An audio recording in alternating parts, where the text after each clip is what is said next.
Nasihat singkat Radio Muslim.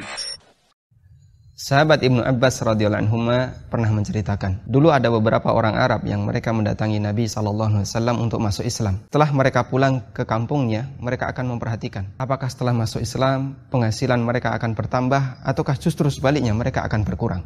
Jika setelah masuk Islam mereka lebih sering mendapatkan hujan, panen mereka bertambah, ternak semakin banyak, kemudian banyak anak laki-laki yang lahir, maka mereka akan berkomentar, inna dinana hadza lasalihun fatamassaku bihi. Agama kita yang baru ini sangat bagus, terus istiqomah untuk berpegang dengannya. Sebaliknya, ketika mereka pulang dan justru mengalami musim paceklik, jarang hujan, ternak tidak menghasilkan, maka mereka akan berkomentar, ma fi dinina hadza khairun. Agama kita yang baru ini tidak ada sisi baiknya. Kisah ini disebutkan oleh Ibnu Katsir dalam tafsirnya. Allah Subhanahu wa taala menyebut orang semacam ini dalam Al-Qur'an sebagai manusia yang beribadah kepada Allah di pinggiran, menganggap benar Islam jika menguntungkan. Mereka mau taat jika dapat nikmat, mau mengikuti syariat hanya untuk mencari enaknya saja. Allah berfirman, "Wa minan nasi may ya'budullaha 'ala harfin." Ada beberapa orang yang mereka beribadah kepada Allah di pinggiran. Fa in asabahu khairun itma'anna bih. Kalau dia mendapatkan kebaikan, dia merasa tenang dengan Islam. Wa in asabathu fitnatun inqalaba 'ala wajhih.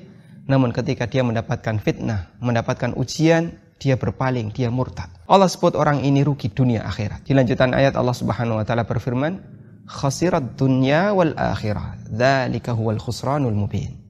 Mereka itu orang yang rugi dunia dan akhirat, dan itulah kerugian yang nyata. Tentu saja kita tidak ingin seperti mereka.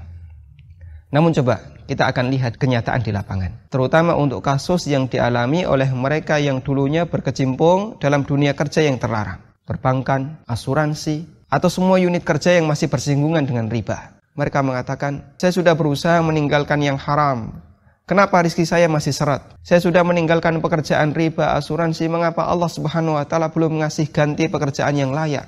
Katanya ikut ekonomi syariat, rezeki akan semakin bertambah dan berkah. Mana buktinya? Kita bisa bandingkan cara berpikir seperti ini dengan cara berpikir orang Badui yang tadi disinggung oleh Allah dalam Al-Quran. Mereka ikut Islam dengan prinsip Islam harus menguntungkan secara duniawi. Dia berpikir mengikuti aturan ekonomi syariat haruslah menguntungkan. Ketika benar dia dapat untung setelah meninggalkan riba, dia merasa semakin yakin bahwa ekonomi syariat itu benar. Sebaliknya, ketika kenyataan tidak seperti yang dia bayangkan, dia kecewa. Lalu dia kembali kepada aktivitas bisnis, aktivitas pekerjaan yang rentan dengan dunia haram. Seharusnya kita berpikir sebaliknya. Ketika Anda mengikuti aturan ekonomi syariat, kita harus siap dengan setiap konsekuensi pahit yang akan kita jumpai dalam aturan itu. Karena kita bisa memastikan ada beberapa aturan yang akan berbenturan dengan kepentingan kita selama kita berbisnis, selama kita bekerja. Karena itu jangan sampai kita menilai kebenaran syariat hanya berdasarkan standar dunia. Seharusnya kita berpikir